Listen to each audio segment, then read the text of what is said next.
All right, welcome to The Explainer. Today, we're going to talk about something kind of crucial, but often overlooked for anyone who tells stories. It's a warning, really, about the one thing that can absolutely tank a writer's career. And here's a spoiler for you. It's not about talent, and it's not about writer's block. So, this quote, it comes from a veteran scenario writer, Song Gil-han. And yeah, it sounds pretty extreme, right? Your life as a writer is over? Just like that. But what does that even mean?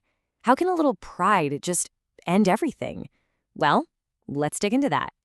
Okay, to really get the weight of this, we've got to jump in a time machine. The story behind this whole thing takes us to a scenario writing class, way back in 2008. This is where that incredible lesson was first laid out. And listen, this wasn't some, quick tip you just jot down in your notes. Nope. This was a deep truth that took the person telling this story almost 20 years, 17 years to be exact, to really understand. We're talking about a serious, long-term lesson in what it means to be creative. So the teacher's whole point was this. Humility isn't just for rookies, when you're starting out and trying to get your foot in the door.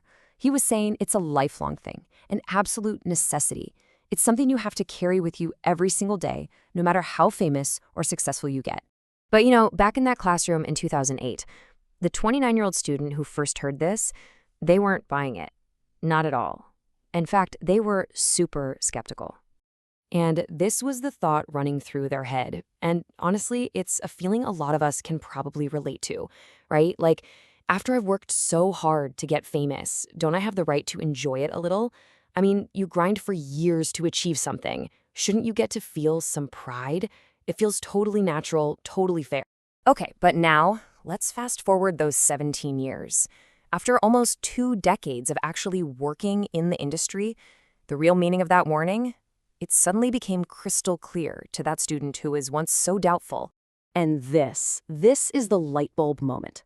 The mentor wasn't just giving some vague advice on how to be a good person. No. He was talking about professional survival.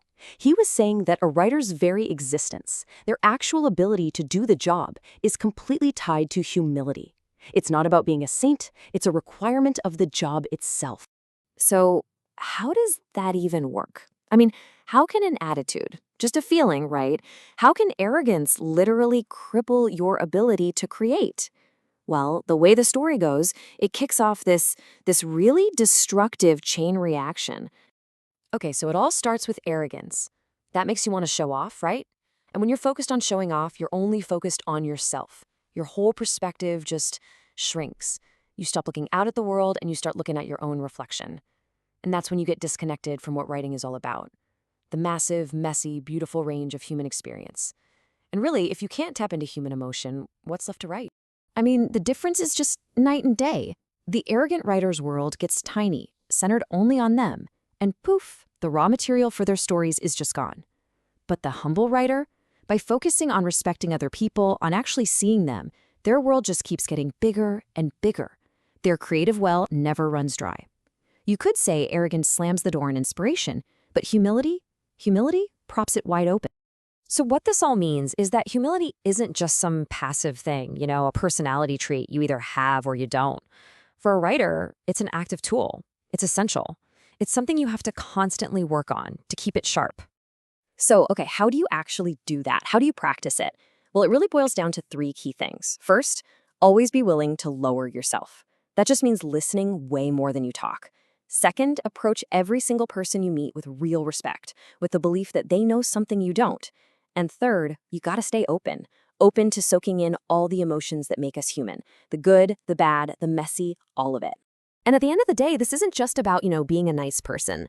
This whole practice, this active, humble observation, is the thing that directly fuels your ability to create stories that are meaningful, that are unique, that actually feel true.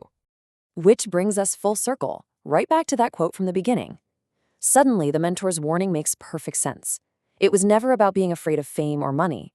It was about the danger of losing your single most important tool as a writer, your ability to see the world and all the people in it clearly and with genuine respect. So, it leaves us all with a pretty sharp question to ask ourselves. And not just for writers, but for any creator, really. Is there any arrogance in your shoulders, as the original writer puts it? Are you getting a little stiff? Is that pride starting to creep into your work? Definitely something to think about. And that's it for this explainer.